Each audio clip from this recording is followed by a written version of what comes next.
ini lagi rame ini nih, undang-undang omnibus ya. Iya. Gimana benar? Ya sebetulnya kan kalau melihat dari prosesnya ya, ini keniscayaan sih, bro. Jadi di protes banyak kalangan itu keniscayaan. Karena dari prosesnya sendiri memang tidak terlalu terbuka ya dalam tanda petik seperti layaknya pembahasan sebuah undang-undang. Pengalaman gua mengawasi sebuah undang-undang itu bisa 7 tahun.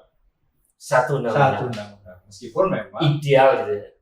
sebetulnya Artinya dengan waktu yang cukup seperti itu bisa menghasilkan undang-undang yang berkualitas. itu pun kita belum happy sama hasilnya gitu. Karena kan at the end of the day undang-undang itu kan ya kompromi gitu. Maunya pemerintah apa, maunya DPR apa, maunya komponen masyarakat apa gitu. Temu di tengah. Undang-undang omnibus law ini belum 2 bulan sudah jadi. Iya itu dia makanya. Dan terlebih aspeknya kan banyak ya, 79 undang-undang, bayangkan gitu. Lebih dari 1000 pasal. Jadi dengan dibahas maraton, multi aspek dan kompleks tentu saja karena meliput tidak hanya soal tenaga kerja sebetulnya yang ramai sekarang, tapi juga soal lingkungan, terutama perizinan, soal relasi pusat daerah, soal pendidikan juga. Iya, sebagian pendidikan. Jadi sebetulnya memang butuh waktu yang cukup dan keterlibatan sebesar-besarnya kalangan masyarakat untuk bahas. 1000 pasal merangkum 79 undang-undang. Iya. Kalau kita baca novel 1000 halaman, asik ya. Oh iya. Bisa bikin rangkuman satu novel lagi. Dan imajinasi kita luar biasa. Ini pasal semua isinya. Dan persoalannya kan ketika mau ngebahas katakanlah kita mau mencerna pasal tertentu gitu, maka kita harus merujuk pada undang-undang sektornya, supaya paham sebetulnya apa sih problemnya gitu, apa kekurangan di undang-undang sektornya gitu. Jadi bayangkan secara teknis saja itu butuh effort yang luar biasa gitu.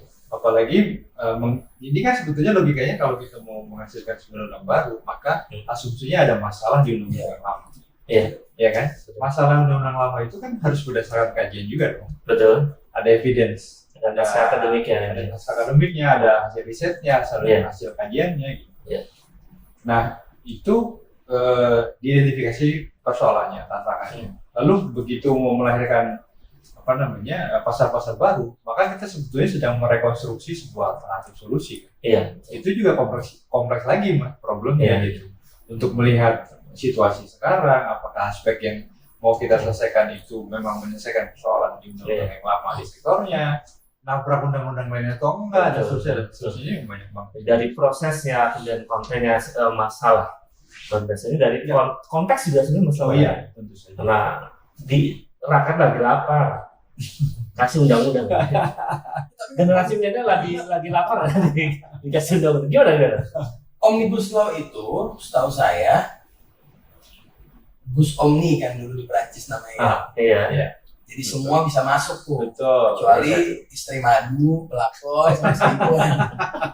Enggak, maksudnya gini, Omnibus Law itu kalau ada pasal-pasal di dalam Omnibus Law yang mungkin secara poin kurang lebih sama-sama yang sebelumnya, yang pakai yang Omnibus Law. Betul. Jadi pukul yang lama pasti kan, dihajar yang lama. Hapus yang lama. Tapi kan logikanya gini, Cim. Kalau lu menghasilkan satu kebijakan baru, kan asumsinya yang lama bermasalah. Yang lama bermasalah.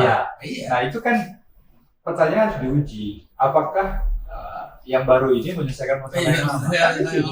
Sebenarnya masalahnya apa sih yang lama itu? Versinya itu terlalu teknis. Terlalu teknis. Dan saya kira pakar-pakar hukum negara juga nggak paham sebenarnya ini. Jadi ya kita juga nggak boleh lebih paham dari mereka. Kita sakit hati nanti. Iya. Terus yang paham apa? Ya gini.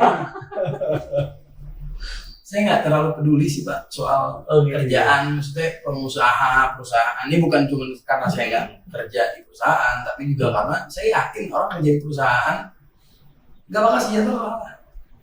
Susah untuk sejahtera kerja di perusahaan.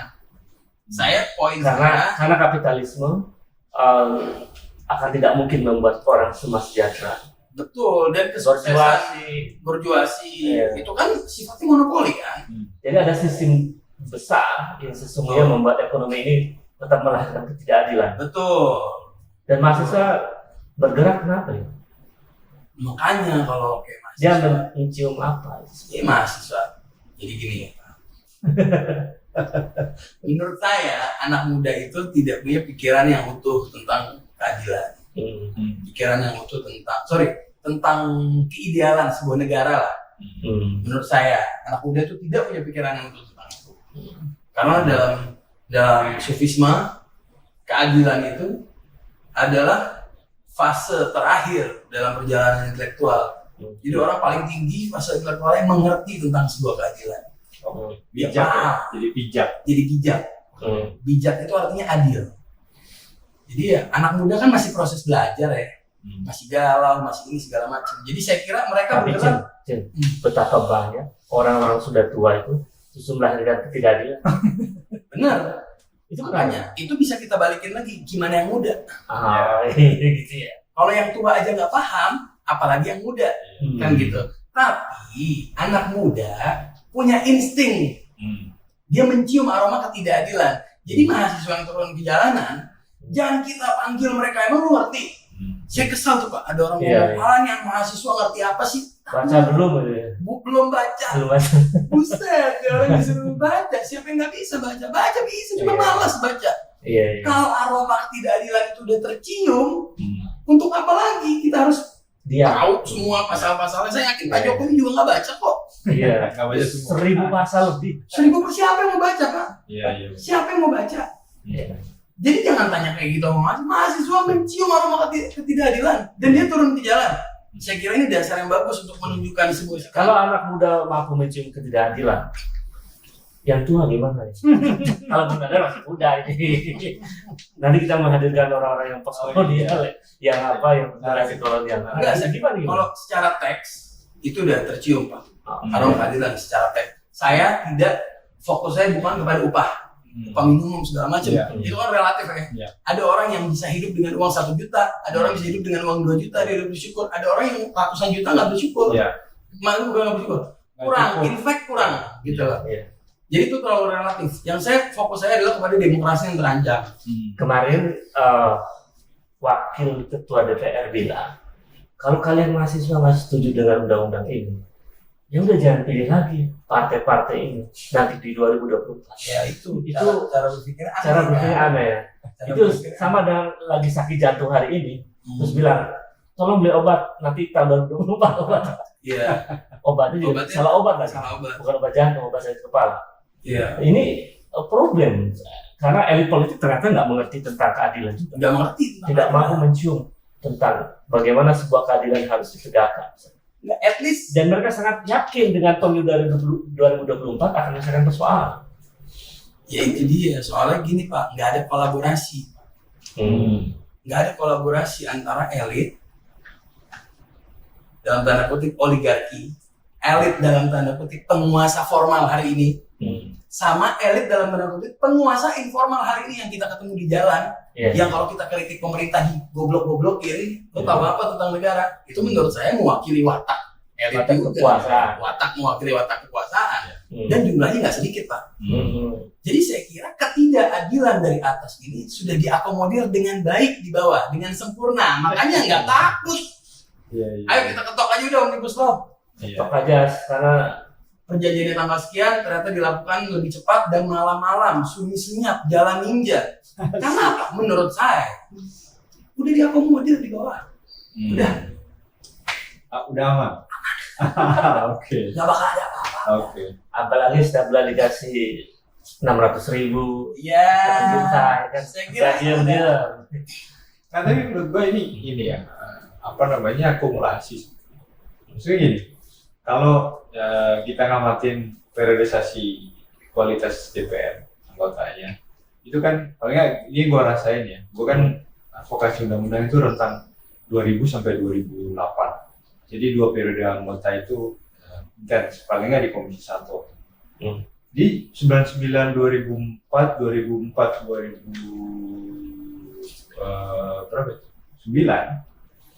itu kita masih ketemu beberapa negarawan di anggota DPR. Jadi mereka sadar bahwa ya gue ini adalah wakil partai, tapi gue juga duduk di sini mau membicarakan tentang bangsa. Indonesia ini mau kita bawa kemana? Itu masih enak diajak ngobrol. Nah, semakin kesini, gue melihat itu semakin sedikit anggota DPR yang kualitasnya seperti itu. Benar, artinya menangkap bahwa apa yang terjadi, mereka-mereka di DPR itu masih kualitasnya kualitas politisi, belum kualitas negarawan. Padahal di sana kabarnya banyak keluarga, menantu, orang-orang besar. Ya kalau itu kan anak biologis belum tentu anak ideologis. Nah, yang mimpin orang besar. Iya, biasa. Artinya gue cuma bilang salah satu problem kita adalah mekanisme rekrutmen politik ya, sistem pemilu dan seterusnya.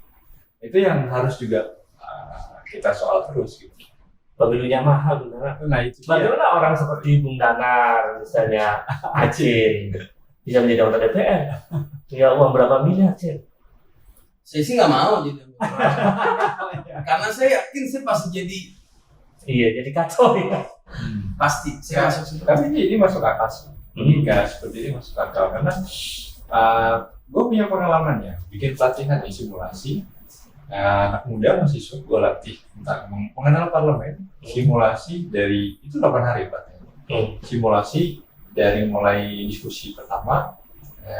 Jadi pertanyaan pertama itu adalah kalau lu gue kasih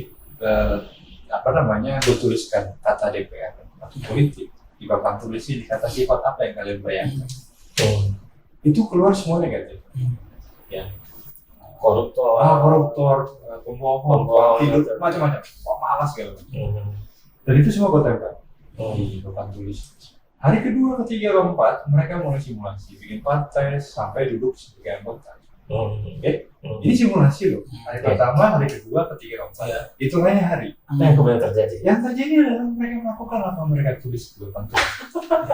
Dan selama 5 tahun pelatihan yang gue jalani, nggak pernah gue menemukan satu gagasan genuine. Bahwa gue menolak ini, tapi gue pengen situasi khayalan gue begini.